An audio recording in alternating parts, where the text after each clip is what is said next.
Me llamo Capitana Elena Torres. Tengo 36 años. Sirvo en el Ejército de Tierra de España como oficial de logística e inteligencia. También soy la viuda del sargento primero Marcos Torres y el único sostén de una niña de 7 años llamada Lola, que tiene los ojos de su padre y mi cabezonería. La mayoría de la gente piensa que el duelo es una manta pesada que con el tiempo se levanta. No lo es. El duelo es una mochila de combate que te atas a la espalda cada mañana. No puedes quitártela. Simplemente desarrollas piernas más fuertes. Me despierto a las 5 horas todos los días. Antes de ponerme el uniforme, preparo tostadas con aceite y sal cortadas en triángulos.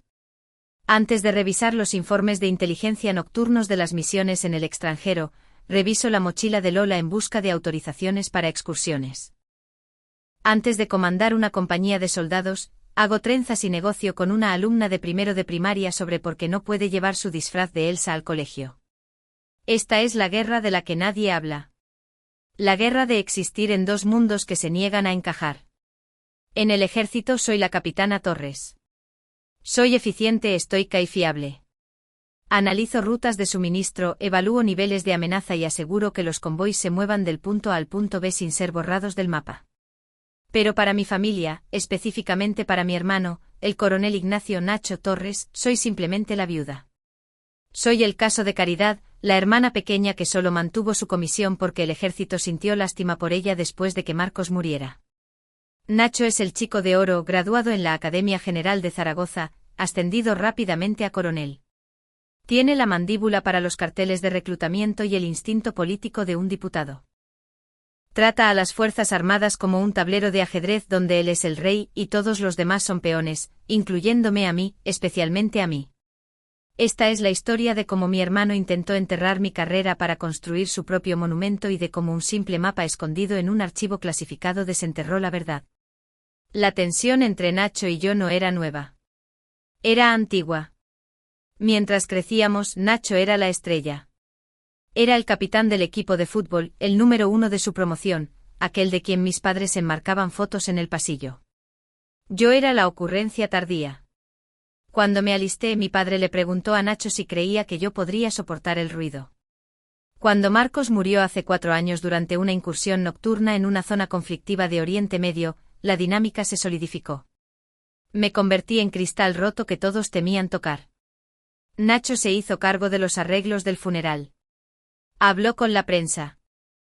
Aceptó la bandera doblada en mi nombre porque yo estaba demasiado angustiada para ponerme de pie, una mentira que le dijo al oficial de asistencia mientras yo estaba en el baño lavándome la cara. Convirtió la muerte de Marcos en un capítulo de su propia biografía. El precio de la libertad, decía en los discursos con aspecto solemne. Mi cuñado lo pagó. Mi hermana lo soporta. Usó mi dolor como atrezo para pulir su imagen de líder compasivo. Pero a puerta cerrada, su compasión se evaporaba. Deberías pensar en pasarte a la reserva, Elena, me dijo 3 meses después del funeral. El servicio activo es exigente. Ahora eres madre soltera. El ejército lo entenderá si ya no puedes aguantar el ritmo. No aguantar el ritmo. Volví al trabajo 2 semanas después del funeral. Estaba dirigiendo maniobras mientras él estaba sentado en reuniones de estrategia con aire acondicionado. Pero a sus ojos yo era un lastre, una viuda llorosa que necesitaba ser gestionada. Lo que él no sabía, lo que se negaba a ver, era que el dolor me había afilado. Me despojó del miedo. Cuando pierdes lo más importante de tu mundo, dejas de preocuparte por la política. Dejas de preocuparte por el rango. Te importa una sola cosa, traer a todos los demás de vuelta a casa. Y ahí fue donde chocamos. El conflicto comenzó hace 6 meses durante la fase de planificación de la Operación Muro de Hierro. Era un movimiento logístico masivo. Necesitábamos mover 3 batallones de equipo y personal a través de un sector volátil en Europa del Este para reforzar una posición de la OTAN. Nacho era el estratega principal. Fue su creación. Él diseñó la ruta. Ruta Alfa, una línea directa a través del fondo del valle, utilizando las carreteras principales para maximizar la velocidad. Sobre el papel parecía brillante, rápido, eficiente, audaz. Yo era la oficial de logística sobre el terreno. Miré la ruta alfa y vi un cementerio. El fondo del valle era un cuello de botella. Las carreteras estaban bordeadas por densos bosques y crestas altas, perfectas para emboscadas antitanque. Mi inteligencia, recopilada de activos locales y reconocimiento con drones, mostraba firmas de calor en esas crestas. Se lo llevé a Nacho. No podemos tomar Alfa, le dije en la sala de reuniones. Es una ratonera. Necesitamos tomar la ruta Bravo. Es el paso de montaña. Es más lento. Es más feo. Y los camiones sufrirán con la inclinación, pero es seguro. Nacho ni siquiera levantó la vista de su tablet. Bravo añade 4 horas al cronograma, capitana, dijo usando mi rango como un insulto.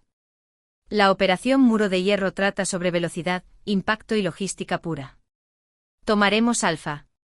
La velocidad no importa si el convoy está ardiendo al borde de la carretera, mi coronel. Le repliqué. Nacho se levantó. Caminó hacia mí, imponente en su uniforme impecable. Estás viendo fantasmas, Elena, dijo con la voz baja para que los otros oficiales no pudieran oír. Estás dejando que la muerte de Marcos nuble tu juicio. Ves emboscadas en todas partes porque estás traumatizada. Deja que los verdaderos estrategas manejen el panorama general. Tú solo asegúrate de que los camiones tengan gasoil. Me despidió. Firmó la orden para la ruta Alfa, pero yo era la comandante del convoy. Una vez que esos camiones salieron de la base, eran mi responsabilidad. La noche de la operación, un informe final de inteligencia cruzó mi escritorio. Un pastor en el valle había informado de maquinaria pesada excavando cerca de la carretera. Tomé una decisión. No llamé a Nacho. Estaba dormido en su alojamiento soñando con su ascenso. Llamé a los conductores principales. Llamé al equipo de seguridad. Cambio de misión, ordené por las comunicaciones seguras. Cancelamos la ruta Alfa. Todas las unidades desvíense a la ruta Bravo inmediatamente. Mantengan silencio de radio. Tomamos el paso de montaña. Fue brutal. 2 camiones se sobrecalentaron. Llegamos 6 horas tarde, pero llegamos. A la mañana siguiente un escaneo de drones reveló que la ruta Alfa, la ruta perfecta de Nacho, había sido sembrada con suficientes explosivos improvisados para arrasar una manzana entera. Si hubiéramos tomado ese camino, 300 soldados habrían sido aniquilados. Salvé la misión. Pero al hacerlo humillé a Nacho. Probé que su plan era defectuoso. Probé que estaba equivocado. Nunca me perdonó. Enterró el informe. Clasificó la revisión posterior a la acción tan profundamente que nadie vio el cambio de ruta. En la narrativa oficial, la operación Muro de Hierro fue un éxito gracias a su estrategia. Afirmó que el retraso se debió al clima. Él se llevó el crédito. Yo me llevé el silencio porque él era un coronel y yo era solo la viuda que tuvo suerte. Lo que nos lleva a esta noche, la cena anual de oficiales en Madrid. Un evento de etiqueta para celebrar el éxito de las operaciones del año fiscal, específicamente para celebrar la operación Muro de Hierro. Yo no iba a ir. No tenía ningún interés en ver a Nacho recibir un premio por una misión que yo salvé. Pero Lola vio la invitación en la encimera. ¿Vas a ponerte tu uniforme brillante, mamá?, preguntó con los ojos muy abiertos. No lo sé, cariño, dije.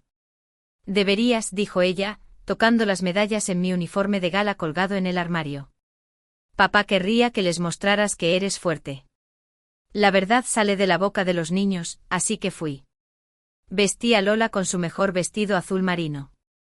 Me puse mi uniforme de gala. Me prendí el pasador de medallas en el pecho. Revisé mi reflejo. Parecía cansada, sí, pero parecía afilada. Llegamos al salón de banquetes. Era un mar de latón pulido y sonrisas falsas.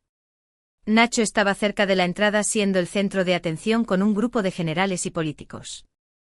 Cuando me vio, su sonrisa vaciló por una fracción de segundo antes de recomponerse en algo plástico. Se acercó disculpándose con los VIPs. Elena, dijo. Miró a Lola, luego a mí. Veo que decidiste venir. Lola quería ver las luces, dije. Nacho se acercó más, bajando la voz. Mira, Esta noche es una gran noche para la familia. Para mí. Sé que tienes tendencia a ser emocional. Mantengámoslo profesional, ¿vale? No hagas que todo trate sobre Marcos. Sentí el calor subir por mi cuello. Estoy aquí como capitana, Nacho, no como viuda. Él sonrió con suficiencia. Bien. Solo trata de mezclarte. Te puse en la mesa 14. Revisé el plano de asientos. Mesa 1, la mesa del general.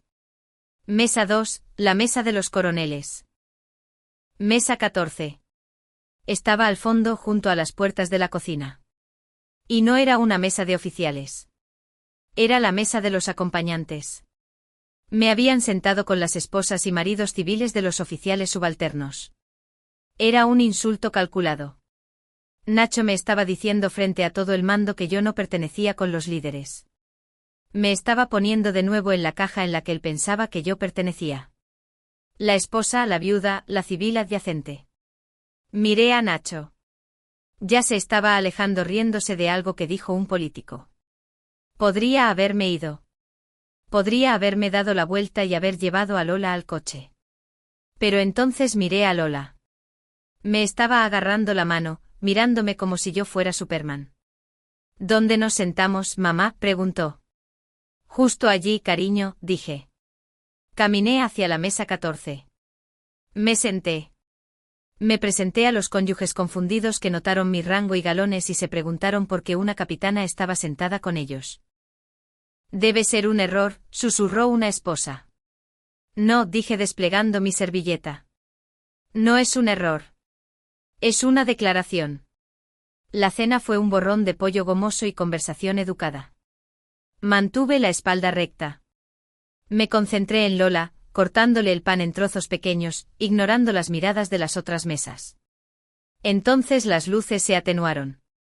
El general Mendoza subió al escenario. Era el comandante del cuerpo, una figura legendaria en el ejército, de la vieja escuela, duro como el acero. Imponía respeto no por sus estrellas, sino porque había servido en cada conflicto importante de las últimas décadas. Dio un breve discurso de apertura, luego pasó al evento principal. Esta noche, dijo Mendoza con su voz grave y profunda, reconocemos la excelencia estratégica que mantiene segura a nuestra nación. Una operación en particular destaca este año. Operación Muro de Hierro. Los aplausos llenaron la sala. Nacho se levantó en la mesa 1, abotonándose la chaqueta. Parecía radiante. Este era su momento. Para presentar el desglose táctico y aceptar la cruz al mérito militar, continuó Mendoza, invito al coronel Ignacio Torres al podio. La sala estalló. Nacho caminó hacia el escenario. Estrechó la mano del general, tomó la medalla y se acercó al micrófono. Miró a la multitud. Miró a los VIPs. Miró brevemente al fondo de la sala, a la mesa 14, y vi un destello de triunfo en sus ojos. Gracias, general, comenzó Nacho. Su voz era suave, ensayada. La operación Muro de Hierro fue un desafío. Enfrentamos terreno difícil, recursos limitados y un cronograma que muchos dijeron que era imposible. Hizo una pausa para dar efecto. Pero el liderazgo se trata de visión. Se trata de ver el camino cuando otros solo ven obstáculos. Cuando diseñé la ruta para Muro de Hierro, sabía que teníamos que ser audaces. Sabía que teníamos que correr riesgos. Se inclinó hacia el micrófono. Hubo voces de duda, dijo con una sonrisa sutil jugando en sus labios.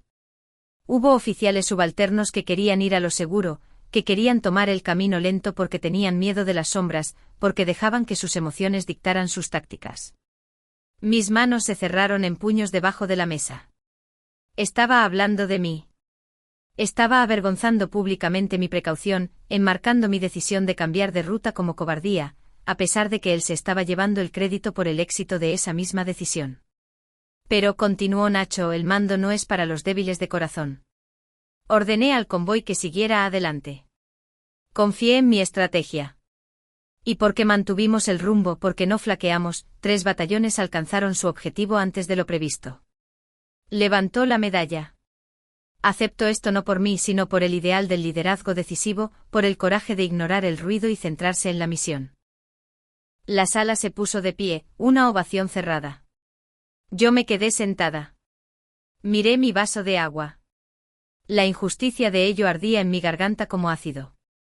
Estaba siendo aplaudido por un plan que habría matado a cientos mientras la persona que realmente lo salvó estaba sentada junto a la puerta de la cocina. Sentí a Lola tirarme de la manga. Mamá, ¿por qué no aplaudes? Yo empecé, pero antes de que pudiera responder, los aplausos se cortaron. El general Mendoza había vuelto al micrófono. No parecía feliz. Parecía confundido. Sostenía una carpeta, un informe táctico azul que le había entregado su ayudante hace unos momentos. Coronel Torres, dijo Mendoza. Su voz ya no era de celebración. Era afilada. La sala se quedó en silencio. Nacho se giró, su sonrisa vacilando. Señor, estoy mirando los registros finales posteriores a la acción de la Operación Muro de Hierro, dijo Mendoza. Pedí que lo sacaran de los archivos clasificados para verificar las marcas de tiempo para este premio. Mendoza abrió la carpeta. Se ajustó las gafas de lectura. Acaba de declarar que ordenó al convoy mantener el rumbo en su ruta principal. Ruta Alfa. Sí, señor, dijo Nacho pareciendo confundido. Ese era el plan. Entonces, puede explicar, dijo Mendoza, su voz resonando en el salón silencioso, por qué los transpondedores GPS muestran a todo el convoy viajando por la ruta Bravo. El silencio en la sala era absoluto. Era el tipo de silencio que precede a un disparo. Nacho se congeló. Parpadeó. Señor, yo. Debe haber un error en los registros. Tomamos Alfa. Esa fue mi orden. Estos no son errores, coronel, dijo Mendoza pasando una página. Estos son registros de conductores. Informes de consumo de combustible, vigilancia de drones. Mendoza levantó la vista del archivo. Miró directamente a Nacho. El convoy no tomó su ruta, Ignacio.